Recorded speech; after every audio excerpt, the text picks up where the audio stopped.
तो दोस्तों फिर से एक नए वीडियो पर आप लोगों का स्वागत है। मैं हर हफ्ते की तरह इस हफ्ते भी चला आया हूँ फिर से गोल्ड के ऊपर एनालाइज करने के लिए। ठीक है, मैं अगले हफ्ते भी जो कहा था कि मार्केट कुछ ऐसा मूव कर सकता है। ठीक है, मैंने कुछ सपोर्ट बनाया था, कुछ रेजिस्टेंस बनाया था। मतलब क्या बताओ भाई, फिर से इस बार भी वही हुआ और जैसा मैंने कहा बिल्कुल वही चल रहा है। तो आज की ये वीडियो भी कुछ वैसा ही हो सकता है। ठीक है, तो मैं हर बार की तरह मैं एकदम मार्केट के अंदर तक घुस जाता हूँ। ठीक है, मतलब मैं बहुत ही अच्छे से समझाने की कोशिश करता हूँ कि मार्केट का जो डायरेक्शन है वो ऐसा हो सकता है। अगर गैप अप खुलता है तो कैसा मार्केट का स्ट्रक्चर हो सकता है, मतलब मार्केट किस डायरेक्शन पर जा सकता है, या मार्केट गैप डाउन खुलता है तो तब किस डायरेक्शन पर जा सकता है।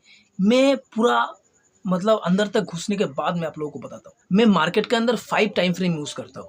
4 hour time frame, 1 hour time frame, 15 minute time frame, 5 minute and 1 minute time frame. ठीक है, मतलब पूरा ही अंदर तक घुस जाता हूँ। तो वीडियो ध्यान से देखना, ठीक है, क्योंकि मैं स्टेप बाय स्टेप आगे बढ़ने वाला हूँ। तो चलो वीडियो शुरू करते हैं। तो 4 आवर टाइम फ्रेम पे मार्केट को देखोगे तो मार्केट कुछ साइडवेज चल रहे हैं। ठीक है, मैंने अगले हफ्ते कहा था कि इस जगह से एक सपोर्ट एरिया आ रहा है, इस जगह से एक सपोर्ट एरिया जा रहा है, जहाँ मतलब जिसको शायद मार्केट रिस्पेक्ट कर सकता है। ठीक है, मैंने कहा था अगले हफ्ते। तो फिर से मतलब मार्केट वही एक चैनल पर मूव कर रहा है। ठीक है, तो चलो 4 आवर टाइम फ्रेम पर आप देखोगे तो पूरा ही साइडवेज है, जहाँ पर अच्छे से ना ही बाइंग होता है ना ही अच्छे से फॉल मतलब सेलिंग होता है। तो अगर 1 आवर टाइम फ्रेम पर मैं देखता हूँ तो यहाँ पर मैं कुछ सपोर्ट एंड रेजिस्टेंस ड्रॉ कर लूँगा पहले, एंड उसके बाद मैं आप लोगों को बताऊँगा। तो सबसे पहले मैं यहाँ पर एक रेजिस्टेंस ड्रॉ कर लेता हूँ और यहाँ पर मैं एक सपोर्ट ड्रॉ कर लेता हूँ। तो इसके आसपास मतलब इसके अंदर ही मार्केट मूव कर रहा है, ना ही नीचे ब्रेक कर रहा है ना ही ऊपर ब्रेक कर रहा है। ठीक है, जिस वजह से ना ही अच्छे से बाइंग हो रहा है ना ही अच्छे से सेलिंग हो रहा है। तो यहाँ पर मैं अगर कुछ सपोर्ट रेजिस्टेंस ड्रॉ करता हूँ, जैसे कि ऐसा, अगर मैं ऐसा एक सपोर्ट रेजिस्टेंस ड्रॉ करता हूँ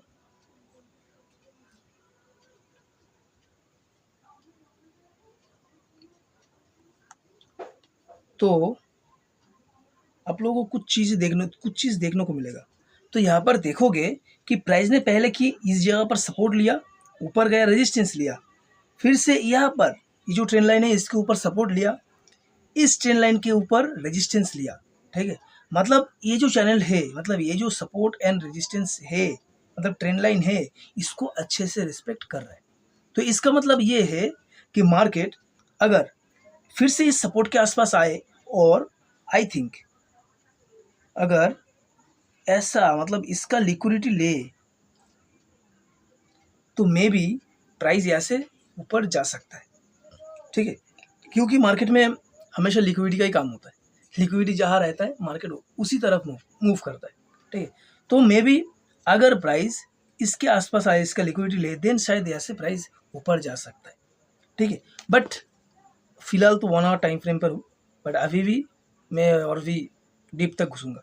तो 1 आवर टाइम फ्रेम पे ना ही मार्केट सपोर्ट पर है ना ही मार्केट रेजिस्टेंस पर है। ठीक है, तो वो बीच में अटका हुआ है। तो चलो देखते हैं 15 मिनट टाइम फ्रेम पर क्या हाल है।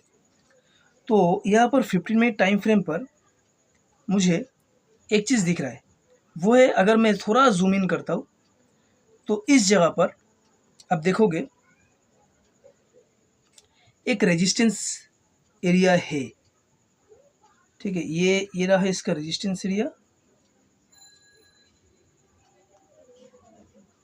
ठीक है, जो इसने ब्रेक कर दिया है, जो मार्केट ने ब्रेक किया है।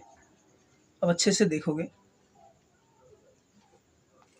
अच्छे से देखोगे तो यहाँ पर ब्रेक किया है ऊपर की तरफ भी, और नीचे नीचे की तरफ पहले ब्रेक डाउन हुआ एंड उसके बाद ऊपर की तरफ ब्रेकआउट हुआ। अच्छा, तो यहाँ पर आप देखोगे प्राइस ने क्या किया, इसके आसपास रेजिस्टेंस लेकर ये सपोर्ट को इसको ब्रेक कर दिया। ब्रेक करने के बाद अभी ये जो रेजिस्टेंस एरिया है, ये जो रेजिस्टेंस एरिया है, ठीक है, इसको ब्रेक किया एंड थोड़ा पुल बैक लेने की कोशिश कर। तो अभी अब देखोगे तो उसने क्या किया, इस जगह का लिक्विडिटी लिया। अब ध्यान से नोटिस करोगे तो उसने क्या किया, इस जगह का लिक्विडिटी लेने के बाद यहाँ से रिवर्स कर गया। बट मार्केट ने यहाँ से तो लिक्विडिटी ले लिया, पर यहाँ से ऊपर वो नहीं जाएगा। पता है क्यों?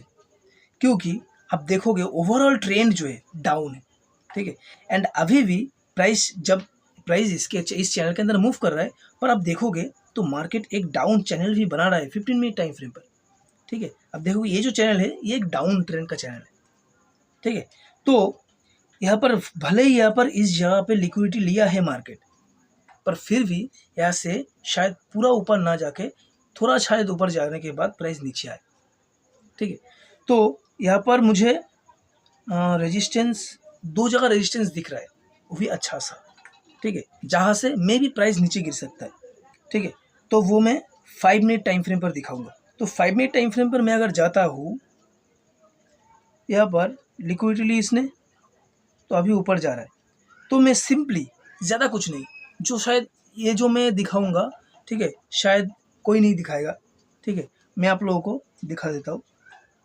इस जगह से फिबोनाची मार्क करोगे इसके आसपास तक, तो आप लोगों को एक लेवल देखने को मिलेगा जो है 0.56 लेवल, ठीक है।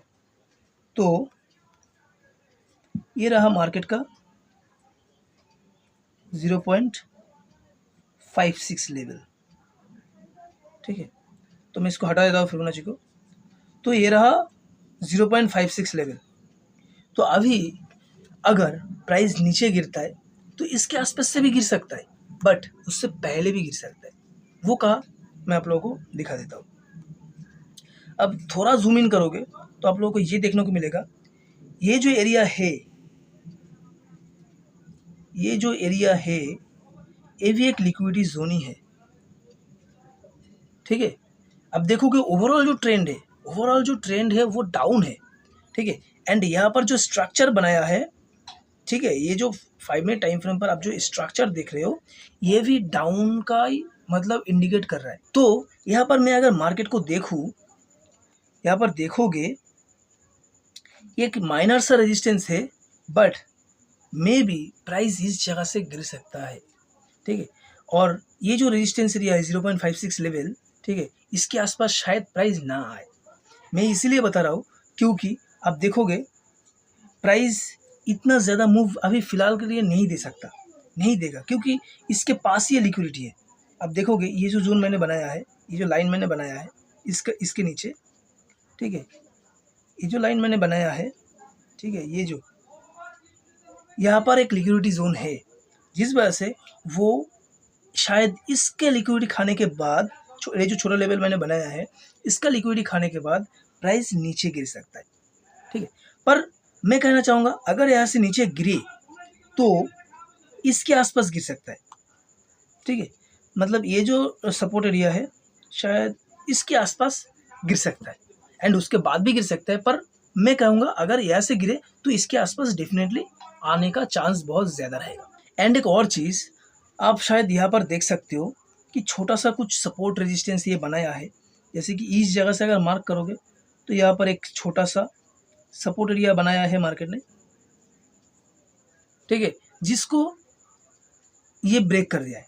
तो शायद प्राइस गैप डाउन खुल सकता है, ठीक है। अगर मंडे में मार्केट ओपन हो तो शायद प्राइस गैप डाउन में मतलब ओपन हो सकता है, उसके बाद प्राइस ऊपर जा सकता है।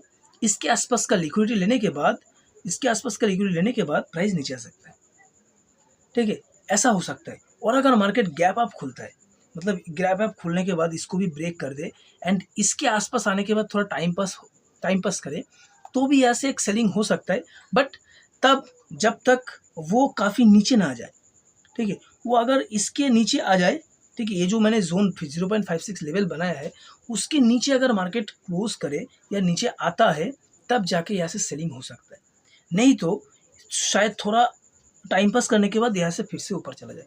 और अगर ऊपर जाए, ठीक है, अगर मार्केट गैप अप खुलने के बाद इसको ये जो 0.56 लेवल है इसको ब्रेक करने के बाद ऊपर चला जाता है, तो काफ़ी तेज़ी से ऊपर भाग सकता है, ठीक है। मतलब कितना भाग सकता है मैं आप लोगों को बता देता हूँ।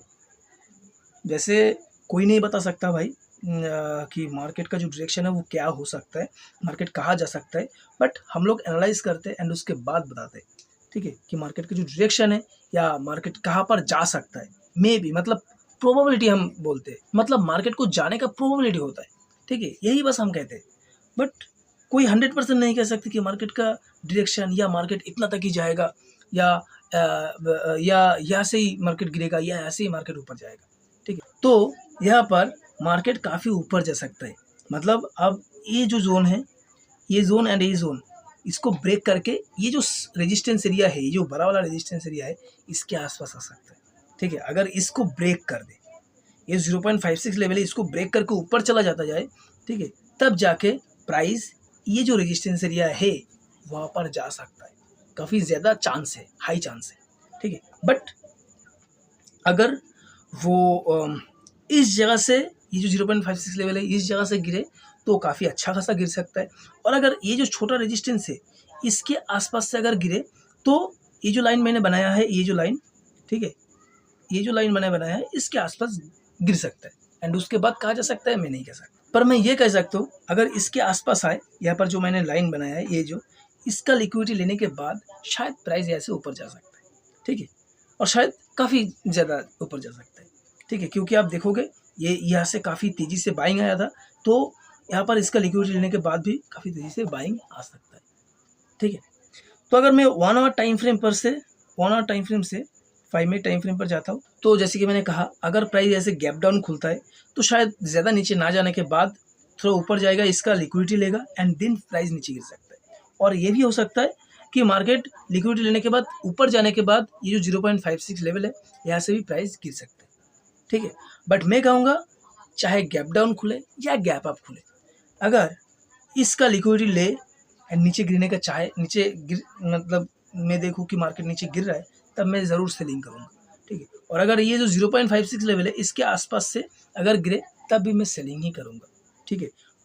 पूरा जो ट्रेंड है वो सेलिंग में है, तो उसी के हिसाब से मेरा जो व्यू रहेगा वो सेलिंग का ही ज़्यादातर रहेगा, ठीक है।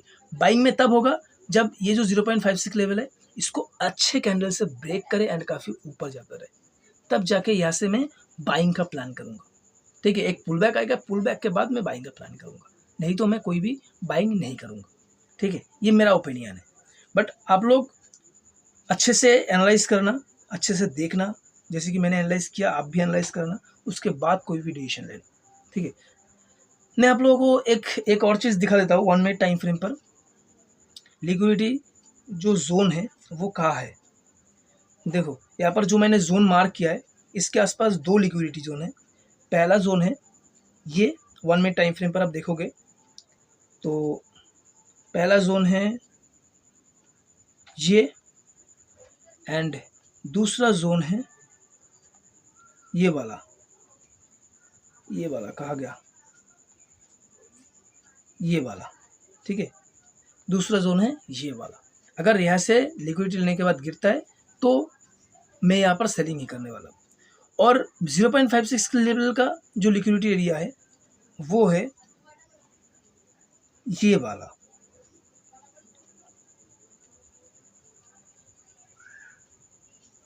कहा गया ये वाला लिक्विडिटी जोन है 0.56 लेवल का, ठीक है।